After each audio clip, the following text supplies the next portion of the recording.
Hello, everybody. This is an exclusive interview powered by Nemira for Elefant Fest. I am Alexandra Florescu, and I'm very excited to have this discussion with Natasha Lester. Hello. Hello, how are you? We're fine, thanks. Thank you for joining us all the way from Australia. Oh, it's my pleasure to be here. Thank you for talking to me. So we're publishing at Nemira the first book translated in Romanian, The Paris Secret, which is a lovely story, although painful in some parts. But since this is the first time that the Romanian audience is getting to know you, you being a prodigious writer of historical fiction and many best-selling novels, I would like you to tell us, like in a few words, what you would like them to know about you as a writer. Of course. So I'm really excited to be published for the first time in Romanian. That's wonderful. So I live in Australia with my one husband, 3 children and 2 chickens in our backyard. I love to read, I love to draw fashion illustration, and I love to write books, and history and women's history especially is my passion. So the Paris Secret is, as I said, a very beautiful story spanning over several decades and involving very strong female leads. And I know you said that you're passionate about history, but especially about women who blazed their way through conventions. And we have here several stories about women who really fought very hard to actually play their part in the war effort in the Second World War.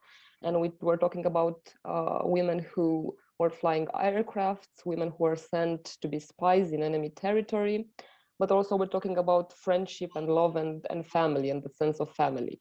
How did you get to the stories of the women pilots in the Second World War? And why did you decide to write this book about them in the end? I was doing some research for a previous novel of mine called The French Photographer, which is a story based on the life of Lee Miller, one of the only female photojournalists who worked out of Europe in the Second World War. And in that research, I came across a mention of these female pilots because Lee Miller had been to take some photographs of them. And I hadn't known that there were any female pilots flying combat aircraft in the Second World War, because I had understood that that was a male domain only. So I was immediately fascinated, and I wrote myself a note to go and do some more research on that, because I thought potentially that could be my next story idea. So when I sat down to begin researching the Air Transport Auxiliary, which was the organisation that allowed women to ferry the RAF aeroplanes around England, I immediately knew that it would definitely be my next story idea, because of all the challenges that women faced in being permitted to be allowed to fly, because flying an aeroplane was seen to be a completely outrageous thing for a woman to be doing at that time in history. So I was really pleased. Sorry, that's my phone making a noise. So I was really pleased when the research, there was so much drama inherent in their story, and they were so brave and courageous that they just were the perfect backdrop for my novel. So you write historical fiction, which is far from being the easiest literary genre to approach, because of course it involves, as you mentioned, a lot of research. And you have several settings, several different historical and European settings in your previous novels. So how do you do the research, and how do you do it? How did you do it in particular for this novel, for The Paris Secret? I usually travel to Europe every year, although obviously in 2020 that wasn't possible, and it's probably not going to be possible this year either, which is very devastating because of everything that's happening around the world.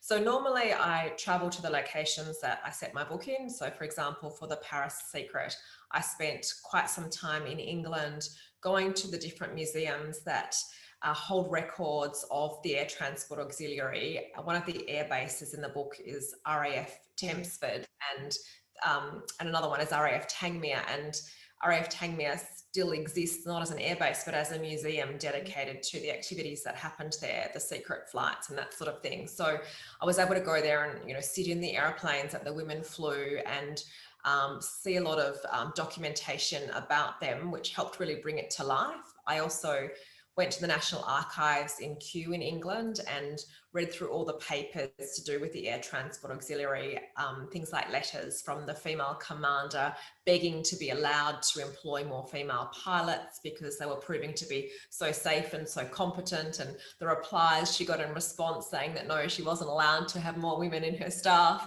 So those were great sources of research. Another part of the story involves Catherine Dior, Christian Dior's sister. So for that part of the story, I went to France and I went to the ex-Dior family home in Granville in northern France, in Normandy, and tried to do as much research as I could about Catherine, although unfortunately there's very little kind of known about her. So I believe that you're more able to write authentically about location and the people who kind of lived and worked there if you've been there yourself, and if you looked at primary source records from archives rather than just sitting at a desk reading about those things in a book. Many of the female pilots also wrote memoirs, which was wonderful because I was able to read their first-hand experiences of, their plane crashing and landing in a field. And this one particular woman I'm thinking of, she wasn't scared at all about the propeller falling off her plane and it crash landing in a field. But when she landed and got out of the airplane, there was a cow standing there looking at her, and she was petrified of the cow, which I thought was hilarious. So I just loved finding anecdotes like that and being able to include them in the book. So, of course, it's wonderful that you can give authenticity to your literature by traveling and by reading primary sources. But of course, writing historical fiction, and especially touching on subjects that are not primary in the front of the history, that are sometimes lost in translation or in the underscore of history. But it also implies this responsibility to the period and to the characters that inspire you. And any great story needs great leads, and this novel definitely has a few great leads. So can you tell us more about some of them? For instance, the Sister Penrose, Sky and Liberty.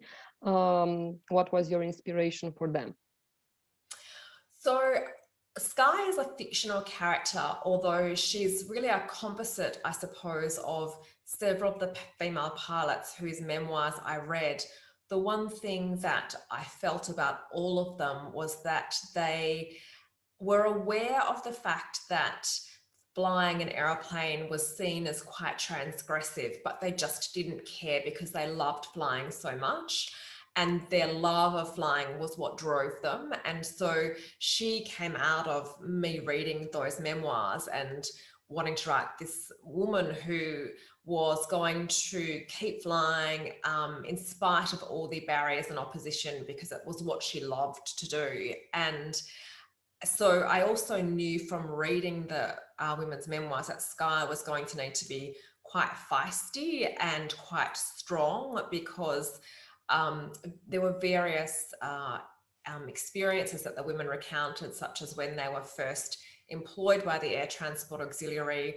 A whole lot of men wrote letters to the newspapers calling the women disgusting and saying they didn't even have the intelligence to scrub the floor, so how could they possibly have the intelligence to fly aeroplanes?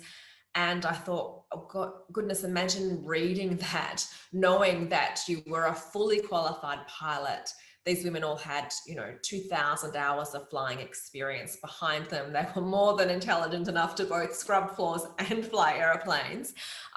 So I knew that in order to be able to read those things and keep flying and keep that passion for it, she was going to have to be strong. So all of those things really helped to inspire me to write Sky. And I guess writing her sister Liberty, who's kind of the exact opposite to Sky, that was just a fun way to write about two sisters. I wanted to imagine, okay, what would it be like if you had one sister who loved flying and one who hated it? And one person's passion was the antithesis of everything the other one wanted to do. And that was really where that idea came from. And it also meant that, you naturally had great conflict and great drama as soon as you put those two sisters on the page together. So, so one was very much just purely imagination, and one was really based on an amalgamation of the various female pilots' experiences during the war. Mm-hmm. Well, as I said, the story spans over several decades, and there's a contemporary take with the lead, Kat Jordan, who is an Australian fashion conservator, I guess. Is there any real inspiration for Kat as well? I always say that, I mean, the book opens with Kat finding a wardrobe of 65 haute couture Christian Dior gowns hiding in a wardrobe in an abandoned cottage in Cornwall. And I always say I was writing about what I dream might happen to me one day. I'd love to walk into a cottage and open a wardrobe and find 65 Dior gowns waiting for me. So she really was a bit of a dream character for me. I am quite passionate about sustainable fashion, and I love fashion illustration and fashion history. And so to write a character whose job was, as a fashion conservator, someone who is charged with preserving fashion artifacts from, decades or even centuries ago, was just writing about something that, if I wasn't a writer, I would love to be doing that. So she was lots of fun to write, because I actually was able to sort of fly across to the other side of Australia to Sydney, and I met with a fashion conservator there who took me into the museum's archives and showed me some of their Christian Dior gowns from the 1940s and let me kind of open them up and with gloves on my hands, sort of touch the insides and see inside the gowns, which was quite wonderful. And she told me a lot about her job, so that I could then write Kat based on knowing exactly what a fashion conservator did, and knowing what the insides of these wonderful gowns looked like, because in a museum we only ever get to see the outsides, and if you're writing about a fashion conservator, of course you've got to understand all the different angles of what a fashion piece might look like. So that was a great experience. It's wonderful that you did so much field work, let's yes. say. I'm very lucky that so many people volunteered to help, I suppose. Archivists and museum conservators are so generous and so wonderful with their time.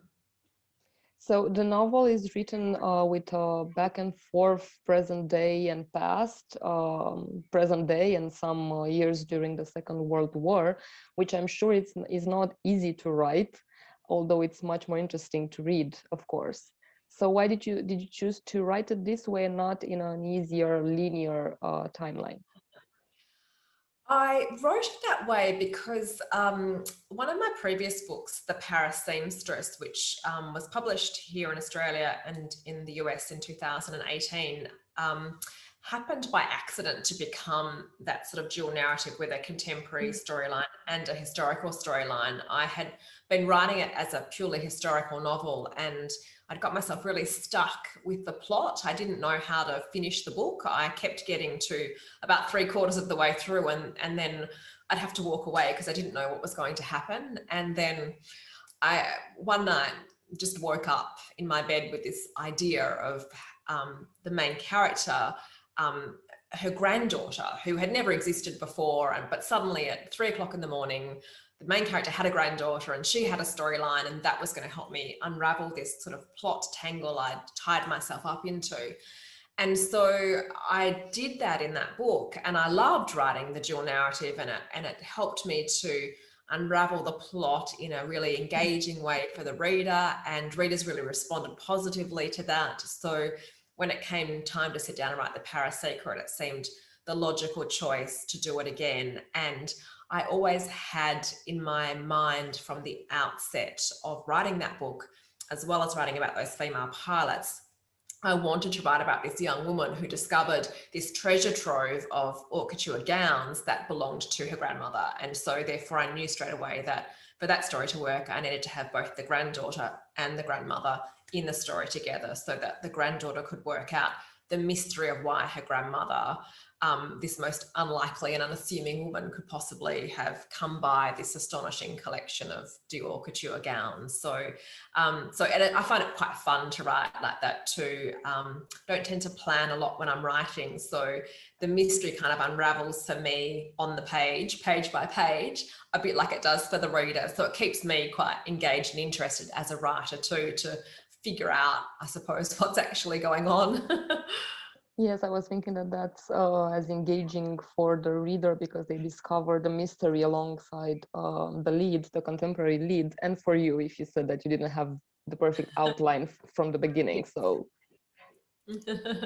so you talked about fashion, and it's definitely the red line of the novel. And I love that fashion for you is definitely not um, just something we wear. It's an art, and it's also a symbol of the state of mind, and why not even a symbol of the state of society at a certain point. So can you elaborate a bit on your view on fashion, especially for this novel?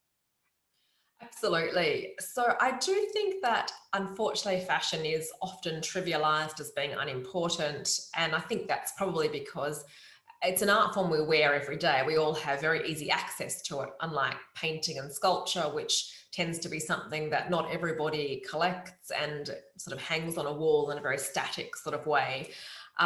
So I think fashion's very accessibility makes it seem trivial, but you know, when you sit down and think about how influential fashion has been on not just society, but industry. I mean, the Industrial Revolution was started basically because of the fashion industry. So it's a really key part of our history, which means that when we're researching history and writing about history, if we ignore the fashion component of that historical period, we're not doing justice to what actually happened. And I think, you know, the book opens with Christian Dior's very first showing in Paris in February 1947, because that was a really seminal moment, not just for fashion, but for society and the way people reacted to his designs and the way his designs reshaped the entire Parisian couture industry and the way in which it allowed women to become different people to the kinds of people they had perhaps been during the war. There were so many influences apart from just the fact that he changed the length of a skirt. So I really like delving into that. And also I think that the more I read fashion history and, you know, I'm able to go and look at these pieces in museums, every dress tells a story. The little, you know, where the fabric is worn might tell you what the wearer might have been doing. The stains on the dress tell you what the person might have been doing. And just the way that when you pick up a gown that's 60 years old, it doesn't just hang straight, it falls in the shape of the wearer. So in a way, they're still kind of captured within the dress. So all those sorts of things I find really fascinating. And it means that clothes are a story and they do tell a story. So I try to incorporate their stories into the story of my book as well. So I'm sure that any great writer is also a great reader. And I was curious if, I don't know, you were left with only 3 books to reread until the end of times. Which 3 books would you choose? Oh, that's 3 books. That's very hard to choose. Okay, so the first one, when I was about, how old would I have been? Maybe about 25, I moved to London for a couple of years and I took 1 book with me then, and it was my collected works of Jane Austen. So I'm really I was sure. I can say exactly why, but because it's like 7 books in 1 book. So that, and I loved Jane, and I could reread Jane Austen forever and ever. And so I knew that if I took that 1 book with me, I'd have 7 novels in the 1 book, and I would be able to read them at any time and be completely engaged. So that would definitely be my number 1. I've still got the book on my shelf just up there, actually. I'm also a big fan of Jane Eyre by Charlotte Bronte. So I think I would definitely have to include that in my pile of books. And then maybe for something a bit more recent than that, or narrowing it down is going to be really hard work. One of my favorite historical novels, it's kind of a dual multi-narrative, I suppose, is a book called The Blind Assassin by Margaret Atwood. I'm sure that would have been translated into Romanian. I love that. I think that's so clever, the mystery. And I think that's really where my passion for writing those kinds of narratives comes from. The way in which she unravels the mystery in that book is completely fascinating. I think you have at least 3, if not 4 books with Paris in the title. Yeah. Yeah. Where does your love for, or where does your love story with Paris begin? Actually, from when I was in high school, I studied the French language in high school, and I then worked for a French company when I left school. I used to work in marketing before I became a writer, and I worked for L'Oreal for a number of years. And I'm not quite fluent in French anymore, but I still speak it, at a reasonably high level. So I guess it came from a love of the language, and I still remember in high school, in my year 12 history class, studying French history and being completely fascinated with that too. So all of those things, I think, just embedded in me this love of France that has never quite gone away. So every time we go to Europe, we always spend a few days in some part of France, because I think even if I kept going every year till the end of my life, I would never quite get to see all of the country. It's quite wonderful and diverse. So for the end of our discussion, and I hope we have given quite a good image about the story and the characters of the book, but maybe some people who already read the book will see this interview. So I wanted you to tell us, what would you like the readers to remain after reading? With what story or lesson would you like them to stay after reading the book?